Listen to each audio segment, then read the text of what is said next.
Thank you for listening to the Patrick Eley podcast. As always, it's for entertainment purposes only, and it is not financial or medical advice. I'm going to do something new today for me, and so I'm sorry if it's a little clunky. I'm not really familiar with streaming software, so I'm just learning this as I go. But what I want to do is comment on a news clip, and it's of Treasury Secretary Janet Yellen. Yesterday, she went on all of the mainstream media platforms and delivered the same bullshit speech about raising the debt ceiling. Says the exact same thing on every channel, so we're just going to go through one, and I'm going to make some comments on it as we go. So let's get started. Janet Yellen has set for a potential breach of the debt limit. And as that deadline looms, President Joe Biden is going to be meeting with lawmakers tomorrow at 4 p.m. Eastern, right around this time. So if you're not familiar with the debt limit, outside of a government spending budget, we also have a limit to how much debt we can take on as a country, as a government. We're over $30 trillion in debt right now. And that's because we overspend. We go beyond what our actual budget is as far as money coming in. We spend money that we do not have. And we're not able to actually pay down our national debt. All we do is pay the interest, basically, on our government's credit cards. And right now we can't even pay the interest. So the federal government wants to print more money and allow us to go further into debt. And that debt ceiling is how much further into debt we can go. And the Democratic Party, Janet Yellen is the Treasury Secretary for Joe Biden. They very strongly want to just increase this debt ceiling without having any sort of reform in the spending that they're doing. So let's keep going. To discuss ways to avoid a default. Joining us now, Treasury Secretary Janet Yellen, along with CNBC's Sarah Eisen. Sarah, take it away. Thank you so much, John Ford, and thank you, Secretary Yellen, for making time to talk to us today. Good to see you. Thank you. My pleasure. Thanks for having me. Janet Yellen used to be the head of the Federal Reserve, which is supposed to act independently from government, but she's been nothing but a pawn for the federal government. She's not done anything to improve our economy. She has no real experience in business. She's just someone who has a lot of academic experience. You've been warning about this date, June 1st, that we need to raise the debt ceiling or else it could be a disaster, a financial catastrophe. Can you just walk us through what that looks like if it doesn't get done? Because so far, Sure. There's no deal on the table. Now, if this were a business or an American family, it would already be a financial catastrophe that they aren't able to pay the interest on their credit cards, much less pay down their debt. Our federal government spending and our current government is a financial catastrophe. And having a limit to how much more we can spend would actually be a way to get us out of financial catastrophe. Raising the amount that we're able to go further into debt just to enable continued spending where we're not paying down our debt would make it all worse. But she's saying, and the spin on this is that if we're not allowed to make it worse, that's going to be a catastrophe. So our projection is that in early June, and possibly even as early as June 1st, the Treasury will run out of cash and extraordinary measures that we're using to pay our bills while staying below the debt ceiling. And so something will have to give. We just will not have, if Congress doesn't raise the debt ceiling, we just will not have enough money at that time to be able to pay all of the bills the government owes. And this would be really... So she said that the Federal Reserve has been using extraordinary measures. Those extraordinary measures are driving inflation at rates that I don't believe we've ever seen before in the history of America. Inflation rates that have ruined many nations before us. And it's all of the money printing that the Federal Reserve keeps doing to pay these bills. The interest on these bills, I should say. The first time since 1789 that such a thing would have occurred. And it's really essential that Congress raise the debt ceiling so that we're not in a position of defaulting on our bills. So she's saying it's essential that Congress allow the government to continue its free fall and continue spending at a rate that makes no financial sense for this country or for the American people. She says that's essential that we continue that. That could produce financial chaos, would drastically reduce the amount of spending, would mean that drastically reducing the amount of spending would be the best thing that the government could do. She's saying that that would be a bad thing. And she's ignoring the financial chaos that the American people are currently experiencing, where nobody can afford to buy a house. People can hardly afford to buy food. People have to work multiple jobs just to get by. Security recipients and veterans and people. What they always do is lie and say that if we have to reform our budget, if we have to spend less, we're going to lose Social Security and Medicare for people. No, if you were running a business, you would get rid of non-essential things like all of these stupid welfare programs that have proven to do nothing.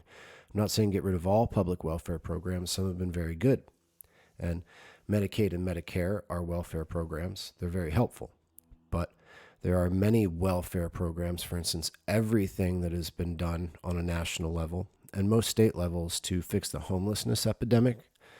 None of them has statistically improved everything.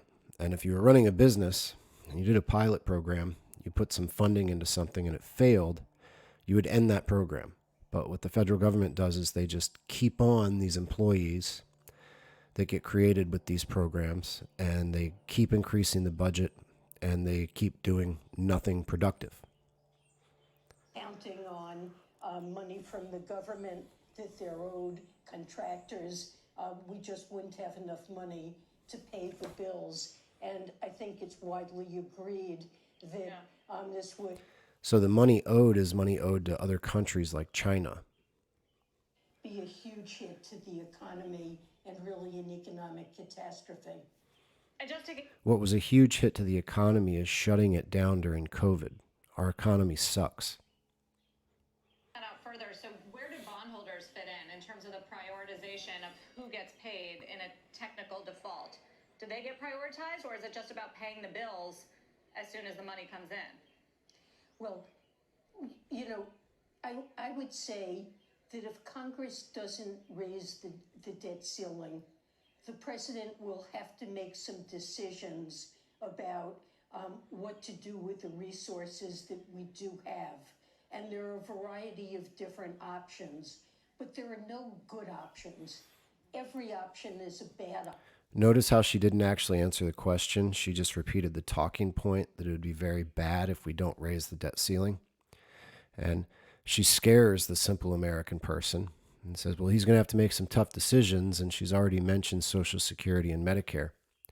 So she uses fear tactics to make people think that they're going to lose the essential benefits that they have as tax-paying citizens if the government isn't allowed to continue, spending without checks and balances. And I really don't want to get into discussing them and ranking them because she doesn't want to get into actually answering the question and letting people know whether or not the government has corrupt plans that don't look out for the American people, or if the government has no plans because they don't want to cut back on their spending. As every Treasury Secretary has known, the only option that really leaves our economy in good shape and our financial system is raising the debt ceiling and making clear that Congress stands behind the basic principle that America pays its bills. We're not. She's pretending that that's the only option, and she's just lying. And she's not so stupid that she doesn't know that she's lying. She just gets paid really well for this. She gets paid like hundreds of thousands of dollars to go speak to hedge funds, and it's all just kickbacks. It's all bullshit. She's very wealthy, wealthy beyond what would be reasonable for someone with her job.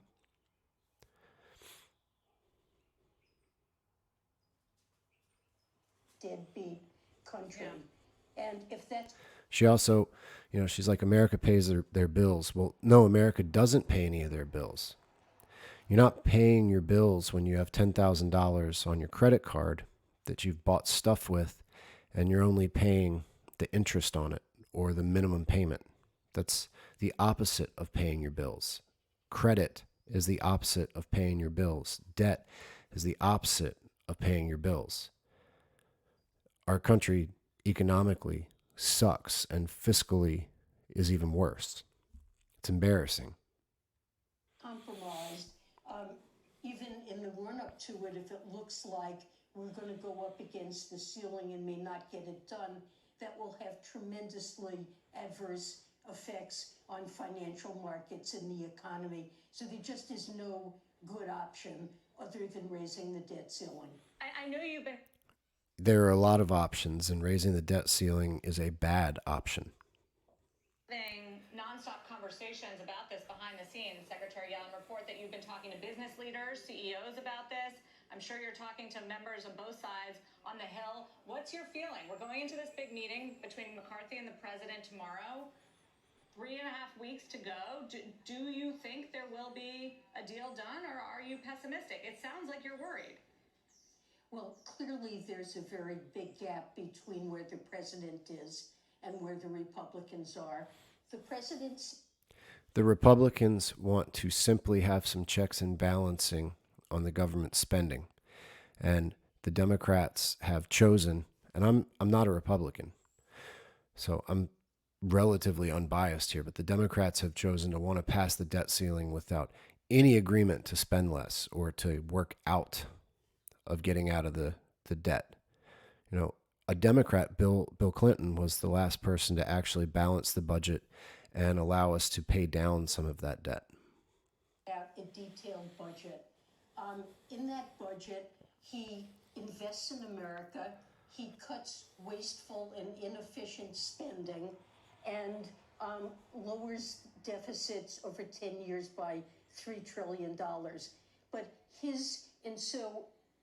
he and I regard it as a fiscally She just said absolutely nothing. Notice that. Responsible proposal. The Republicans have very different ideas. They want to focus on cutting spending, and the proposals that they've set out would entail draconian cuts. And if you were a family who couldn't afford your lifestyle and you didn't want your kids to end up homeless, you would have to reduce your spending. If you were a business and you didn't want to go bankrupt or go out of business and fail, but you believed in your business, you would have to reduce your spending. Only in la la land of corruption is spending reduction not an essential part of staying in business when you're over budget.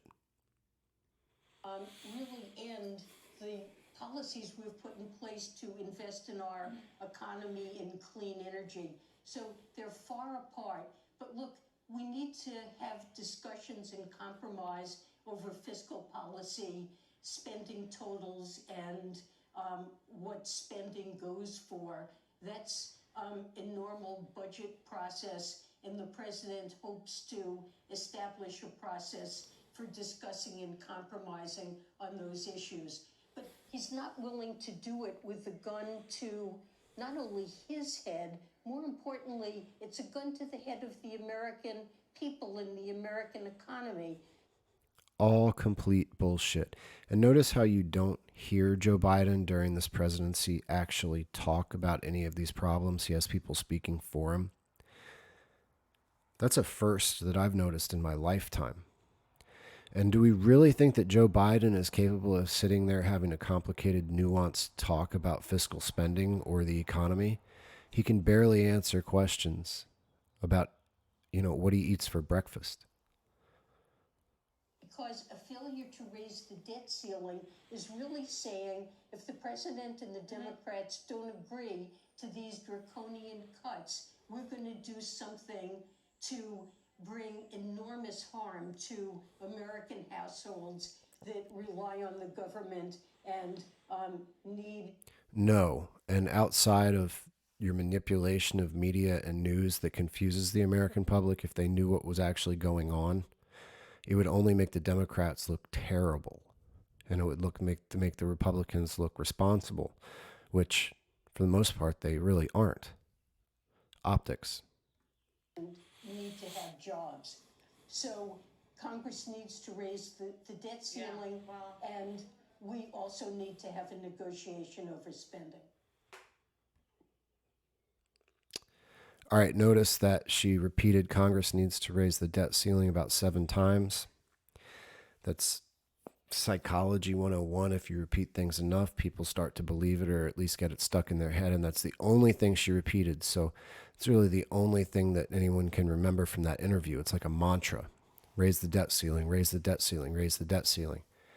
And she went on all the major news channels and said the exact same thing, which was nothing other than raise the debt ceiling.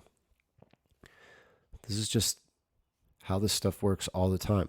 It's just feeding people complete bullshit without actually explaining any of the background or the details that would make people understand, how we could actually have a true compromising solution. None of that happens. And we are the people who suffer. We don't suffer because the government doesn't continue to get to overspend. We suffer because we're lied to constantly. All right, thanks for listening to this episode. Hopefully it worked out well, and maybe I'll do more of them.